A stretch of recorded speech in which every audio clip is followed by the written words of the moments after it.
اللهم صل على محمد وعلى آل محمد كما صليت على إبراهيم وعلى آل إبراهيم إنك حميد مجيد. نحمده ونصلي على رسوله الكريم. أما بعد، عن أبي هريرة رضي الله تعالى عنه قال: نهى رسول الله صلى الله عليه وسلم من بيع الحصاد وعن بيع الغرر أو قال النبي صلى الله عليه وسلم صدق النبي الكريم.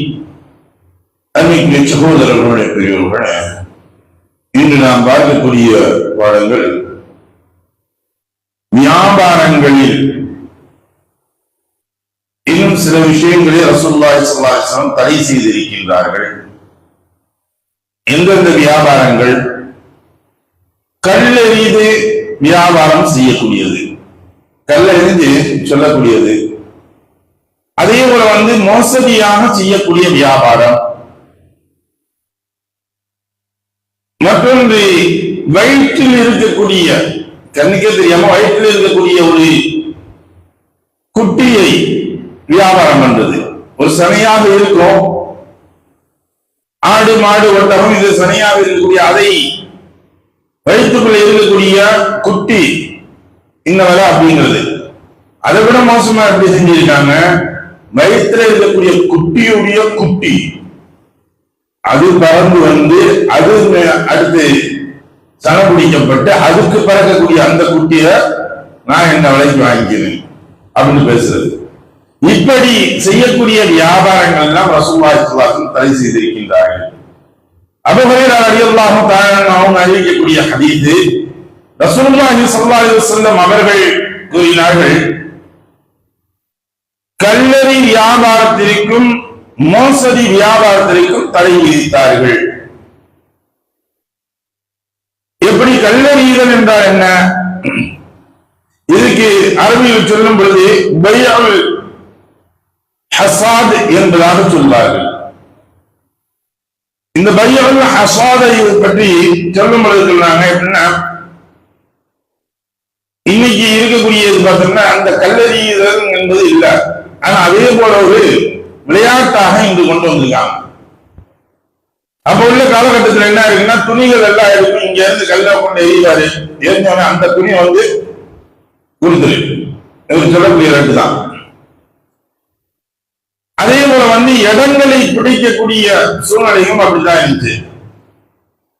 எப்ப உனக்கு நானு 1 லட்சம் ரூபாய்க்கு இடத்த கொடுத்துறேன், நீ கல்ல கொண்டு எரி, இந்த கல்வி எங்க போய் விழுதோ அது வரையும் உனக்கு அந்த இடத்த நான் கொடுத்துறேன், எழுதி கொடுத்துறேன். இது ஒரு வியாபாரம். இப்படி இருக்கக்கூடிய விஷயங்களை பற்றி தான் ரசூலுல்லாஹி ஸல்லல்லாஹு அலைஹி வஸல்லம் தடை விதிக்கப்படுகிறது. இன்னைக்கு அதை எங்க பார்க்கலாம் அப்படின்னா, இந்த சில அருங்காட்சியகம் இதெல்லாம் போனோம்னா, இந்த வளையத்தை கையில கொடுத்துருவான், 10 ரூபா கொடுங்க, உங்களுக்கு 5 வளையம் கொடுக்குறேன், நீ இந்த வளையத்தை தூக்கி போடு, எது மேல வருதோ அதை உனக்கு சொந்தம் அப்படிங்குமா.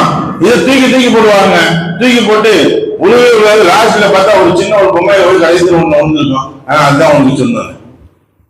அது பார்த்தா 2 ரூபா மதிப்புள்ளதா இருக்கும், இவன் 10 ரூபா கொடுத்து வாங்கிட்டு வந்திருப்பான். நமக்கு அதிர்ஷ்டம் இல்லை, ஒன்ன சொல்றது நமக்கு அதிர்ஷ்டம் இல்லை அப்படின்னா. இப்படியா கொண்ட வியாபாரங்கள் ரசூலுல்லாஹி ஸல்லல்லாஹு அலைஹி வஸல்லம் தடை விதித்தாங்க. இது கூடாது. அந்த விளையாட்டாக நீங்கள் செய்தாலும் சரி, எப்படி செய்தாலும் சரி, இது ஒரு வியாபாரம் தான். அந்த வியாபாரத்தை ரசூலுல்லாஹி ஸல்லல்லாஹு அலைஹி வஸல்லம் கூடாது என்று சொன்னார்கள். அதே போல மோசடியான ஒரு வியாபாரம், இதே போலதான் இந்த குழுக்கள் குளிக்கு போடுறது, மறைச்சு வச்சுக்கிட்டு ஒரு வியாபாரத்தை பண்ணுவாங்க. அது எப்படியாக இந்த வியாபாரமாக இருக்கும். இந்த மோசடியான வியாபாரத்துக்கு சொல்லும் பொழுது பைஅல் கரல் என்பதாக சொல்லுவாங்க. ஓடி போன அடிமைகள், அதே சமயத்தில் இல்லாத ஒன்றை இவர்கள் விற்பதாக சொல்வார்கள். இவங்கள்ட்ட உரிமையே இருக்காது. இவனுக்கு எந்த ஒரு உண்மையும் இருக்காது. எனக்கு வந்து பவராப்பட்ட நான் வாங்கிருக்கேன் அப்படிங்குவாங்க. உண்மையில அவங்களுக்குரிய சொந்தம் இல்லை. அதுக்குரிய வாரிசுதாரர்கள் அதுக்குரியவர்கள் எல்லாம் இருப்பாங்க. அப்ப இவங்கதான் வந்து என்ன செய்யறது, விற்கிறது. இன்னைக்கு அது போலதான் வந்து வக்ஃபுடைய சொத்துக்கள், உண்மையாக இருக்கக்கூடிய சொத்துக்கள் எல்லாம் விற்கப்பட்டதுடைய சூழ்நிலைகள் அப்படிதான் வந்துச்சு. ஒரு இவர்களுக்காக வந்து உள்வாடகை உள் குத்தகை என்பதாக சொல்லிக்கொண்டு இந்த இடங்களை விற்கக்கூடிய அவர்களுக்கு வந்தாங்க. இது மோசடியான ஒன்று. அதற்குரியது அல்லாஹ்வுடைய பள்ளிக்குரிய ஒன்று, அடுத்த நபர்களுக்குரிய ஒன்று, எத்தீம்களுக்குரிய ஒன்று. நியாயமான நேர்மையான தொகையை வாங்குவது அதுபோல இவங்க செஞ்சு கொடுக்கணும். இவர்களுக்கு உண்மையில் ஒரு குடும்பத்துல வந்து எந்த ஒரு இது இந்த திறமையும் இல்லாம இருக்காங்க. சிலருக்கு அறிவுகள் அந்த பிசினஸ் தெரியாம இருக்கும். இப்படியாக இந்த சூழ்நிலைகள் உலகத்தை அறியாமல் இருப்பாங்க. இப்படியாக இந்த நபர்களுக்காக வேண்டி பொதுவாக ஒரு ஜமாத்தோ அதற்குரிய இருக்கக்கூடிய பொறுப்புதாரிகள் செய்வது தவறு கிடையாது. ஆனா அவர்கள் அடித்து புரிந்துவது கொண்டு ஏமாற்றக்கூடிய சூழ்நிலைகள் செய்கிறாங்க. அதே போல வந்து அதிகமாக தண்ணீர் உள்ள மீன்களை ஒரு குளத்தில் இருக்கக்கூடியது ஒரு இதே இருக்காது. இன்னைக்கு எல்லாம் விடக்கூடிய சில விஷயங்கள் நாம் பார்த்தோம்னா இதெல்லாம் ரசூலுல்லாஹி ஸல்லல்லாஹு அலைஹி வஸல்லம் தடை விதித்திருக்கின்றார்கள் என்று தெரியாத அளவுக்கு செய்து கொண்டுதான் இருக்கும். மரத்தை பார்த்து இந்த இது எவ்வளவு வருமானம் வரை என்ன தெரியாது. ஆனா இவர் என்ன செய்வார், குத்தகைக்கு விடாமல் விட்டுவார். அவன் எடுத்தனா நஷ்டப்படுவான்.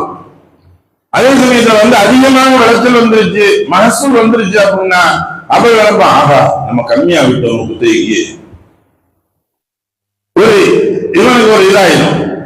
அப்ப இப்படி கண்ணுக்கு தெரியாதது, அது என்னன்றது தெரியாது. ஒரு குளம் இருக்குது, குளத்தை வந்து குத்தகைக்கு விடுறோம், அது எவ்வளவு மீன் இருக்குன்னு தெரியாது, அதை கண்டுக்க மாட்டாங்க, எந்த ஒண்ணுமே இருக்காது. அந்த குளத்தில் இருக்கக்கூடிய மீனை இவர்கள் குத்தகைக்கு விடக்கூடாது.